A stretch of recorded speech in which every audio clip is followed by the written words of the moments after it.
Bom, a gente vai seguir falando de política aqui no Jornal da Manhã, porque Renan Santos anunciou Haroldo Medina como o seu vice na disputa presidencial.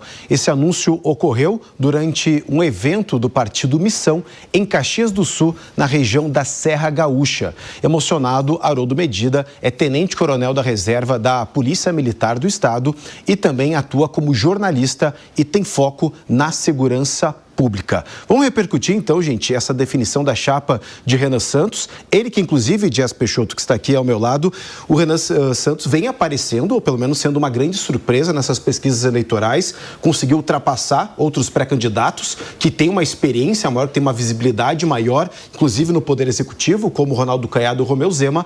Agora, você acredita que com a definição dessa chapa, Renan Santos tem ainda a possibilidade de crescer um pouquinho mais, de incomodar esses outros pré-candidatos? Então, o Renan Santos está surpreendendo e está deixando, talvez, algumas dessas campanhas com medo. E quando nós olhamos para a escolha do vice, que é uma escolha na pauta da segurança pública, ele que está levando aí um dos seus lemas, que é prendeu, matou, ele está dialogando com uma dor latente da população. O engajamento nas redes sociais dele supera de todos os outros pré-candidatos, exceção talvez de Flávio Bolsonaro.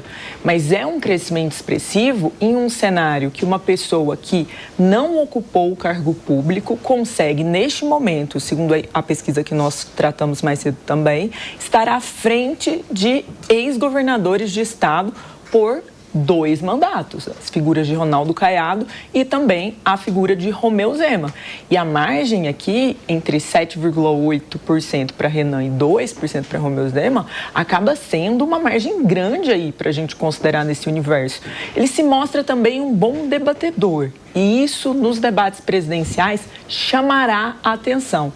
E mais, ele está numa linha independente. O que é essa linha independente? Ele está ativamente criticando determinadas questões de Flávio Bolsonaro e também diversas questões do atual presidente da República. Então, esse compromisso, essa independência, autenticidade que faz muito diferença para o eleitorado, devem preocupar. Na minha visão, o Renan Santos tem muito ainda a crescer. Lucas Merreiro, eu te faço a mesma pergunta relacionada a essa chapa puro sangue, com base naquilo que a gente conversou antes sobre Caiado e Kassab também comporem junto com o PSD uma chapa puro sangue. Isso demonstra uma força que o partido, que a sigla quer apresentar aos eleitores, ou faltou articulação com alianças que são tão também emblemáticas e necessárias quando a gente fala de projeção nacional? Eu acho que no caso do Renan demonstra um compromisso muito grande que ele quer demonstrar, né, em relação a esse discurso da segurança pública.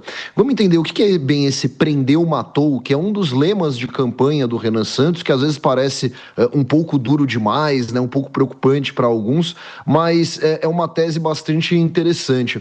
O prendeu, matou, ele nada mais é do que uma tradução, né, uma importação do conceito de direito penal do inimigo, de um ideólogo alemão chamado Günther Jacobs, né? Ele desenvolveu essa tese nos anos 80 e na época, lá na Alemanha, era para tratar de terrorismo, né? Então ele entendia o seguinte, olha, um terrorista é alguém que renegou a ordem social vigente. Ele não é meramente um cidadão que praticou um crime. Ele é como se fosse um câncer, um agente externo que tem que ser eliminado. Portanto, ele não pode ter todas as mesmas prerrogativas e direitos iguais às de um cidadão que eventualmente cometeu um crime. Então vai ser um processo penal mais rápido, as penas vão ser mais duras, vai ficar mais tempo na cadeia e tudo mais. O Renan Santos ele veio com essa ideia de trazer isso para o Brasil, com a ideia do prendeu, matou, e aplicando não a grupos terroristas, mas a facções criminosas, como o PCC e o Comando Vermelho. E por isso vem a escolha do seu vice, o Medina, que é tenente-coronel da reserva da Brigada Militar do Rio Grande do Sul, justamente para demonstrar esse comprometimento com a questão da segurança pública.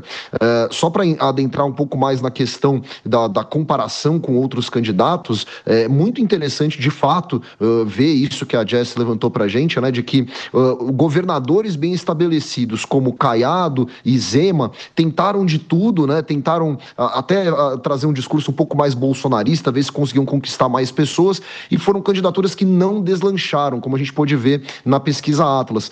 Nesse sentido, o Renan soube explorar muito mais as lacunas deixadas pela direita bolsonarista. Então, novamente, trago aqui como exemplo a questão da segurança pública, né? Jair Bolsonaro, lembrando, ele foi eleito com aquele discurso de que bandido não ia ter sossego, de que bandidos seriam presos, e foi um governo que não entregou grandes revoluções aí na questão da segurança pública, não conseguiu desmantelar organizações criminosas. Então, o Renan Santos aproveita essa lacuna e vem com essa promessa, como um candidato que é de direita, mas ao invés de tentar se abaixar para o bolsonarismo, tentar fazer concessões para o bolsonarismo, tenta demonstrar que ele, diferente de Jair Bolsonaro, consegue atingir certas pautas de direita que Jair Bolsonaro, infelizmente, não conseguiu. Essa é a estratégia que ele vem adotando, e também pelo fato dele próprio ser o presidente do próprio partido, né, o recém-criado Partido Missão, né, que foi criado agora em 2026, ele consegue se estabelecer muito mais como uma liderança. Isso explica o sucesso dele em relação aos demais pré-candidatos que nós vemos aí nas pesquisas.